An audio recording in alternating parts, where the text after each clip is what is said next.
بسم اللہ الرحمن الرحیم۔ السلام علیکم ورحمۃ اللہ وبرکاتہ۔ رسول اللہ صلی اللہ علیہ وآلہ وسلم نے فرمایا، اسلام کی بنیاد 5 چیزوں پر قائم کی گئی ہے۔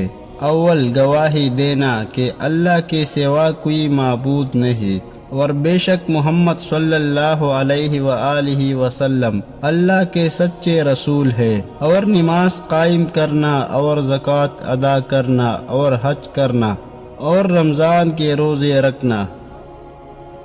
نبی کریم صلی اللہ علیہ وآلہ وسلم نے فرمایا، جو کوئی ایمان رکھ کر اور ثواب کی نیت سے کسی مسلمان کے جنازے کے ساتھ جائے، اور نماز اور دفن سے فراغت ہونے تک اس کے ساتھ رہے، تو وہ 2 قرات ثواب لے کر لوٹے گا، اور ہر قرات اتنا بڑا ہوگا جیسے احد کا پہاڑ۔ اور جو شخص جنازے پر نماز پڑھ کر دفن سے پہلے لوٹ جائے گا تو وہ 1 قرات ثواب لے کر لوٹے گا۔ نبی کریم صلی اللہ علیہ وآلہ وسلم کا ارشاد ہے، عورتوں کے ساتھ اچھا سلوک کرو۔ عورت پسلی سے پیدا کی گئی ہے، اور پسلیوں میں سے سب سے اوپر کا حصہ ٹیڑھا ہے۔ اسے سیدھا کرو گے تو ٹوٹ جائے گی، اور اگر اسے چھوڑ کر رہو گے تو ٹیڑھا ہی رہے گی۔ پس عورتوں کے ساتھ اچھا سلوک کرو۔ آپ صلی اللہ علیہ وآلہ وسلم نے فرمایا، تمام اعمال کا دار و مدار نیت پر ہے، اور ہر عمل کا نتیجہ ہر انسان کو اس کی نیت کے مطابق ہی ملے گا۔ پس جس کی ہجرت ترک وطن دولت دنیا حاصل کرنے کے لیے ہو، یا کسی عورت سے شادی کی غرض سے ہو، پس اس کی ہجرت انہی چیزوں کے لیے ہوگی جن کے حاصل کرنے کی نیت سے اس نے ہجرت کی ہے۔ حدیث نبوی صلی اللہ علیہ وآلہ وسلم، بے شک قیامت کے دن درجہ اور مرتبہ کے لحاظ سے سب سے برا وہ آدمی ہوگا جس کے شر سے بچنے کے لیے لوگ اس سے کنارہ کشی کر لے۔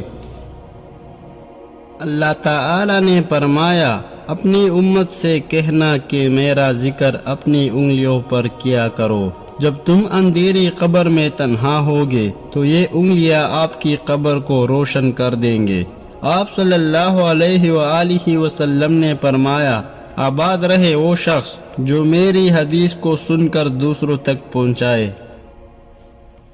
رسول اللہ صلی اللہ علیہ وآلہ وسلم نے فرمایا، اللہ نے تم پر ماں کی نافرمانی حرام قرار دی ہے، اور والدین کے حقوق نہ دینا اور نہ حق ان سے مطالبات کرنا بھی حرام قرار دیا ہے۔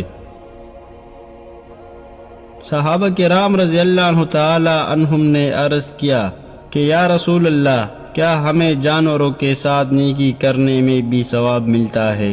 نبی کریم صلی اللہ علیہ وآلہ وسلم نے فرمایا، تمہیں ہر تازہ کلیجے والے پر نیکی کرنے میں ثواب ملتا ہے۔ رسول اللہ صلی اللہ علیہ وآلہ وسلم نے فرمایا، اگر میں اپنی امت پر دشوار نہ سمجھتا تو میں عشاء کو تہائی رات یا آدھی رات تک دیر کر کے پڑھنے کا حکم دیتا۔ عائشہ رضی اللہ عنہ تعالی عنہا نے فرمایا، جو کوئی کہتا ہے کہ نبی کریم صلی اللہ علیہ وآلہ وسلم غیب جانتے تھے تو غلط کہتا ہے، کیونکہ اللہ تعالی خود کہتا ہے کہ غیب کا علم اللہ کے سوا کسی کو نہیں۔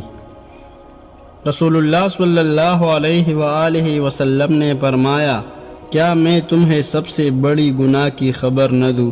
صحابہ رضی اللہ عنہ تعالی عنہا نے عرض کیا، کیوں نہیں یا رسول اللہ صلی اللہ علیہ وآلہ وسلم؟ نبی کریم صلی اللہ علیہ وآلہ وسلم نے فرمایا کہ اللہ کے ساتھ شرک کرنا اور والدین کی نافرمانی کرنا۔